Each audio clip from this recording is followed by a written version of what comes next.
왜 저 바위는 저기 있을까? 왜 이 길은 이런 이름이 붙었을까? 사람들 입을 타고 전해지며 전설이 되어버린 이야기들. 단지 사람들의 궁금증이 만들어낸 그저 허구의 이야기라고 하기에는 꽤나 탄탄한 짜임새와 몰입력을 가졌기 때문에 더욱 흥미롭게 들을 수 있는데요. 오늘 준비한 흥미로운 이야기들은 마을 사람들의 운명을 바꾸게 될지도 모른다는 이상한 바위, 그리고 한 어린아이의 마음에서 시작되어 지금까지 이어진 어떤 길에 대한 이야기입니다. 지금부터 함께 보시죠. 옛날 어느 마을에 부유한 과부가 살았다. 과부의 집은 몹시 컸고 그녀의 장독을 올려둔 바위인 장독대는 담을 넘어 집 밖으로까지 이어져 있었다. 하루는 한 선비가 길을 가다 말고 몸을 구부려 앉더니 그 바위를 유심히 살펴보았다. 과부는 마실을 나가다 그 모습을 보고 선비에게 물었다. 우리 집 장독대를 뭘 그리 자세히 보십니까? 과부와 선비의 모습을 보고 지나가던 행인들도 궁금증에 발걸음을 멈추었다. 선비는 한참을 바위를 이리 보고 저리 보더니 과부와 사람들에게 말했다. 이 바위는 보통 바위가 아니요. 이 바위에 비가 묻게 되면 지진이 일어나고 대홍수가 나는 큰 일이 벌어질 것이요. 갑작스러운 선비의 말에 마을 사람들은 어리둥절했다. 선비가 이어 말했다. 내 말을 명심하시오. 이 바위에 비가 묻는 날에는 반드시 서둘러 비신해야 하오. 그러나 대부분의 사람들은 선비의 말을 진지하게 새겨 듣지 않았다. 바위에 피가 묻을 일도 잘 없을 뿐더러 피가 묻는다고 해서 지진이 일어나고 큰 일이 벌어진다는 것은 너무나도 허무맹랑한 말이었기 때문이다. 선비는 속으로 한탄했다. 아무래도 이곳에서 많은 사람들이 죽겠구나. 그러나 하늘의 뜻으로 벌어질 일을 내가 어찌 막으랴. 부디 이 하늘의 뜻이 먼 훗날 더 많은 이들을 구하기 위한 큰 뜻이기를 바랄 뿐이로다. 그러나 단 한 사람, 소금 장수만은 선비의 말을 유심히 들었다. 소금 장수는 생각했다. 다른 건 몰라도 홍수가 나면 소금이 다 녹아버리고 말 테지. 그러면 내 밥줄이 끊겨버리니 큰일 아닌가? 어휴, 생각만 해도 끔찍하네. 그런데 뭐 설마 그런 일이 실제로 생기기야 하겠어? 그 후로 시간이 흐른 어느 날이었다. 마을 사람들 중 하나가 잔치를 벌인다며 주막에서 돼지를 잡았다. 그런데 갓 잡은 돼지를 옮기다가 과부의 집 밖으로 이어진 장독대에 피가 몇 방울 떨어졌다. 마침 그 자리에는 잔칫집에 소금을 팔기 위해 들른 그 옛날 소금 장수가 있었다. 소금 장수는 선비가 했던 말이 번뜩 생각이 나서 마을 사람들에게 말했다. 아이고, 동네 사람들, 예전에 한 선비가 했던 말 기억 안 납니까?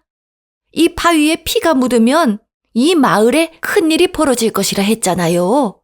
우리 어서 다들 피신해야 한다고요. 하지만 마을 사람들은 웃어넘길 뿐이었다. 그런 실없는 말을 믿고 피신했다가는 매일매일 동네에 남아있는 사람이 한 사람도 없겠수다. 이깟 바위가 뭐라고 피 좀 묻었다고 호들갑이요? 기분 좋은 잔칫날 망치지 말고 다 같이 즐겁게 즐기자고요. 소금 장수가 재차 마을 사람들을 설득했다. 큰 지진이 나고 대홍수가 난다 하지 않았습니까? 다들 저와 함께 지금 당장 피신해야 한다니까요. 대홍수? 비가 온단 말이요, 이 날씨에? 어제 밤하늘에 별이 아주 총총했다우. 그러면 그 다음 날은 이렇게 해가 쨍하고 날이 좋기 마련이지. 자네가 직접 하늘을 좀 올려다보시오. 이 날씨에 비라니 말도 안 되지. 사람들은 아무도 소금장수의 말을 듣지 않았다. 그럼에도 소금장수는 불길한 기분에 서둘러 소금을 다 짊어지고 홀로 마을을 떠나 높은 곳으로 피신했다. 그리고 몇 시간 후 놀라운 일이 벌어졌다. 갑자기 마른 하늘에 천둥이 치더니 땅이 갈라지기 시작했다. 갈라진 땅틈 사이로 바닷물이 순식간에 차올랐고 마을은 눈 깜빡할 사이에 잠기고 만 것이다. 소금장수는 산 중턱에서 멍하니 그 모습을 바라보고 있었다. 바닷물은 빠른 속도로 마을을 집어삼키더니 무려 소금장수의 발 바로 아래까지 오고 나서야 멈추었다. 이럴 수가. 정말로 그 선비의 말처럼 되었구나. 마을 사람들도 나와 함께 피신을 했다면 좋았을 텐데 안타깝구나. 그는 물에 잠긴 마을에 대한 안타까움과 선비의 신통력에 대한 놀라움으로 산 아래의 바다를 바라보고 있었다. 그런데 그때 바다 위로 무언가가 솟아올랐다. 그것은 바로 과부의 집 장독대 바위였다. 큰 바위가 솟아오른 후 그 주변으로 자잘한 바위들도 함께 솟아올랐다. 본래 육지였던 과부의 장독대 바위와 마을의 작은 바위들이 이제는 바다 가운데에 솟아오른 모습이 된 것이다. 그 후로 또 세월이 흘렀다. 임진왜란이 벌어졌고 왜적들은 한밤중에 몰래 배를 타고 아산만에 상륙할 계획을 세웠다. 그런데 거의 도착할 때 즈음 갑자기 일본 병사들이 외쳤다. 장군, 우리의 기습이 이미 다 들통난 것 같습니다. 저기를 좀 보십시오. 이미 우리를 향해 돌진해 오고 있는 것 같습니다. 일본 장군이 바라본 곳에는 조선 장군이 탄 커다란 군함이 있었다. 뿐만 아니라 주변에는 수많은 군사들이 지키고 있는 것이 아닌가. 일본 장군은 외쳤다. 젠장, 어떻게 알았지? 배를 돌려라. 이 작전은 실패다. 그러나 일본군과 장군이 군함과 군사들로 오인한 형체의 정체는 바로 그 옛날 바다 위로 솟아오른 장독대와 작은 바위들이었다. 달빛 아래 희미하게 보인 바위들의 형상이 마치 수군을 지휘하는 장군과 군졸들로 보이게 해 왜군들을 물리친 것이다. 이에 훗날 조정에서는 일본 수군들을 물리친 이 바위의 공을 높이 평가했다. 그리하여 바위의 이름을 영웅바위라 칭하고 무려 정삼품의 옥관자라는 관직을 내려주었다. 평범한 장독대였던 바위가 수많은 사람들을 구한 영웅바위가 된 것이다. 한편 영웅바위에 대한 예언을 남기고 떠났던 선비의 정체는 오늘날 토정비결의 저술자로도 유명한 이지함 선생이다. 이지함 선생은 마포 강가에 토구를 파고 위에는 정자를 지은 후 스스로의 호를 토정이라 부르며 전국을 유랑한 인물로 알려져 있다. 그는 벼슬의 뜻을 두기보다 백성들을 구호하는 데 힘썼으며 세상을 떠나는 그날까지 아산 지역에 폐단을 뿌리 뽑기 위해 애썼다고 한다. 이지함 선생의 마지막 벼슬이 비록 현감에 불과했던 것에 비해 그의 명성만큼은 당대에 널리 알려진 것은 분명 백성을 향한 그의 진심이 많은 이들을 감동시켰기 때문이리라. 오늘날 서울이나 인천에서 서해안 고속도로를 타고 남쪽으로 내려가다 보면 경기도 평택시와 충청남도 당진을 연결하는 서해대교를 건너게 된다. 다리를 건너며 우측을 바라보면 평택한 방파제 끝부분 옆으로 마치 섬처럼 보이는 바위가 있다. 이 바위가 바로 오늘 이야기 속 등장한 영웅바위다. 정식 명칭은 영암인 이 영웅바위를 보게 된다면 오늘 이야기를 떠올리며 고맙고 반가운 마음을 가져보면 어떨까? 옛날 곡성 어느 마을에 한 남자아이가 살았다. 아이의 가문은 꽤 전통 있는 가문이었고 형편도 넉넉했다. 그는 몹시 총명했고 효심 또한 지극했다. 하루는 그의 아버지가 병석에 눕게 되었다. 집안의 모든 식구들과 하인들이 아버지의 간호에 힘을 쓰자 아이는 자신도 아버지를 위해 무언가 해드리고 싶은 마음이 들었다. 그는 평소 아버지가 생선 반찬을 잘 드셨던 것을 떠올렸다.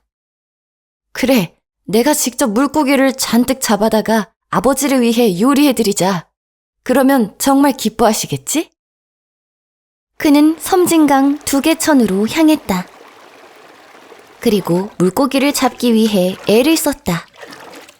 하지만 마땅한 도구도 없이 재빠르게 헤엄치는 물고기를 잡는 것이란 불가능에 가까웠다.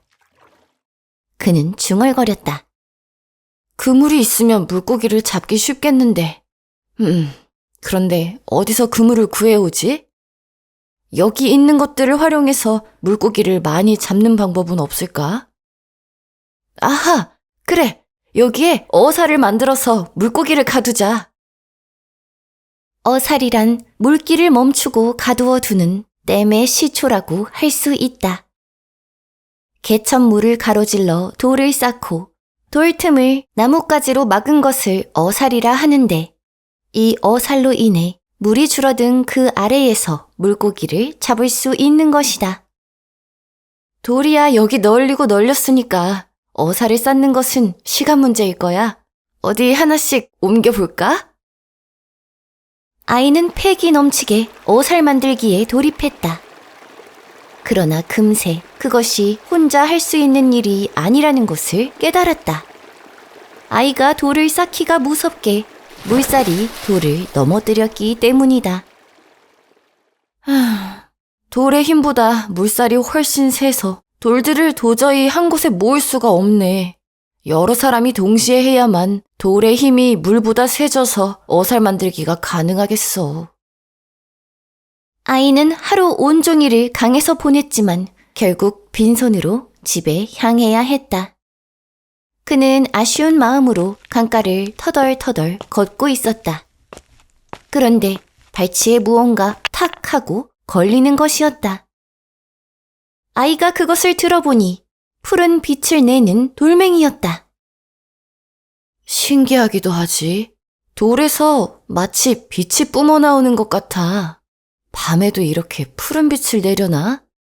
둥글둥글 모양도 참 예쁘게 생겼네. 그는 물고기 대신 이 신기한 푸른 돌이라도 아버지에게 선물로 드려야겠다 생각했다.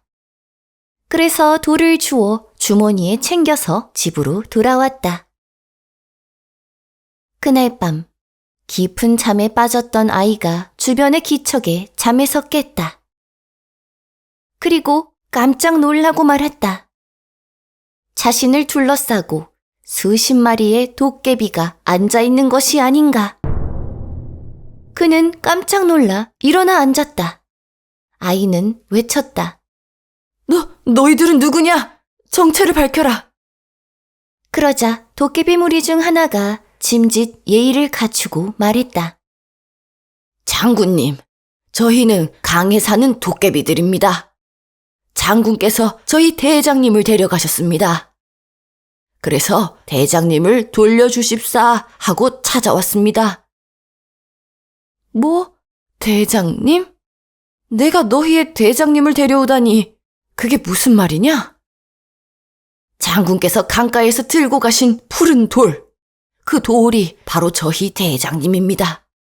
저희에게는 대장님이 꼭 필요한 존재입니다. 그러니 대장님을 돌려주십시오. 돌이 대장님이라고? 이럴 수가. 난 그냥 예쁘고 신기한 돌이라 생각해서 가져왔던 것이야. 그런데 왜 너는 나를 장군이라 부르는 것이냐? 내가 왜 장군님이야? 지금은 아니시지만 장차 장군님이 되실 것이기에 장군님이라 부른 것입니다. 아이는 도깨비의 말에 의아했지만 그들이 자신을 해칠 것이라는 생각이 들지는 않아 긴장을 풀었다. 그리고 동시에 좋은 생각이 떠올랐다. 아이가 말했다. 내가 너희의 부탁대로 너희의 대장을 돌려주는 대신 너희도 내 부탁을 하나 들어주겠느냐? 어떤 부탁입니까? 대답부터 먼저 해. 들어줄 거냐, 안 들어줄 거냐? 부탁을 안 들어주면 너희 대장님은 내가 가질 거야. 도깨비는 잠시 고민하는 듯 하더니 말했다. 예, 장군님의 부탁을 들어드리겠습니다. 어떤 부탁입니까? 아이는 활짝 웃으며 말했다. 내가 오늘 강가에 갔던 것은 물고기를 잡기 위해서였어. 우리 아버지가 많이 아프신데 내가 직접 잡은 물고기를 요리해드려서 아버지를 기쁘게 해드리고 싶었거든. 그런데 나 혼자 힘으로는 도저히 어사를 쌓을 수가 없더구나. 너희들은 이렇게 인원도 많고 힘도 세 보이니 나 대신에 2개천에 어사를 만들어 주겠느냐? 그 말을 들은 도깨비는 미소를 지었다.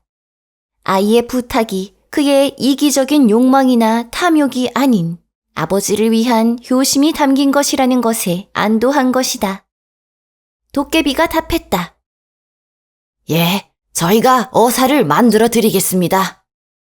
다만 저희는 배가 고프면 일을 할 수가 없습니다. 그러니 힘을 내서 일할 수 있도록 메밀죽을 좀 쑤어 주실 수 있겠습니까? 아이는 도깨비들을 먹이기 위한 메밀죽을 열심히 만들었다.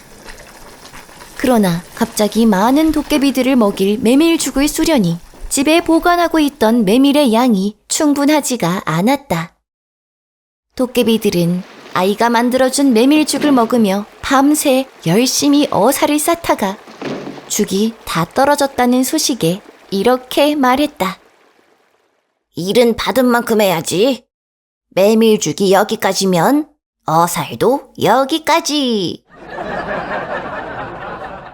마침 닭이 울며 아침 해가 뜨고 있음을 알렸다. 그러자 도깨비들은 사라졌다.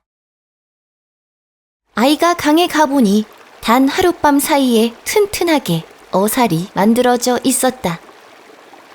그런데 메밀죽 때문에 일을 중단한 탓에 어살은 95%만 완성되어 있고 한쪽 구석은 뚫려 있었다고 한다. 그러나 완벽하지 않은 어살이라 하더라도 아이가 물고기를 잡는 데에는 충분했다. 아이는 도깨비들에게 일을 시킨 덕분에 원하던 대로 물고기를 잡아 아버지에게 선물로 드릴 수 있었다. 이 일을 알게 된 마을 사람들은 아이의 효심, 용기, 그리고 지혜를 입을 모아 칭찬했고 2개천의 이 어사를 도깨비들이 쌓았다고 하여 도깨비살이라 부르게 되었다고 한다. 이야기 속 아이는 고려 말과 조선 초에 걸쳐 활약한 무신인 마천목 장군이다. 마천목 장군은 태종 이방원이 왕위에 오르는데 큰 공헌을 했다. 그는 이러한 공로로 좌명공신 3등에 녹훈되었으며 병마도 절제사, 도총재, 병조 판서 등 군사 및 행정 분야의 요직을 역임했다. 마천목 장군은 또한 전라도 병마절도사로 재임하던 당시 광주에 있던 군영을 장흥의 병영성으로 이전했다. 이는 외구의 침략을 효과적으로 방어하는 데 큰 도움이 되어 외구의 전라도 진출을 차단할 수 있었다. 세종대왕은 마천목 장군을 몹시 극진하게 생각하여 장군이 죽자 국장을 선포했다. 세종대왕은 사흘 동안 조정의 모든 조회를 중단하고 마천목 장군에 대한 애도 기간을 가졌다고 한다. 오늘날 곡성역과 섬진강 기차마을 사이 곡성천을 따라가면 마천목 장군길을 만날 수 있다. 섬진강의 마천목 장군길을 자전거를 타고 달릴 때면 오늘 이야기 속 어리고 당찬 마천목 장군과 열심히 일하는 순수한 도깨비들을 떠올려 보면 어떨까? 더 흥미롭고 재미있는 이야기를 찾으신다면 스튜디오 은젤 창작동화 신비한 502 잡화점을 전국 온 오프라인 서점에서 만나보세요. 우리 아이의 독서 습관을 위한 달빛 이야기 극장 민담편 도서도 잊지 마세요.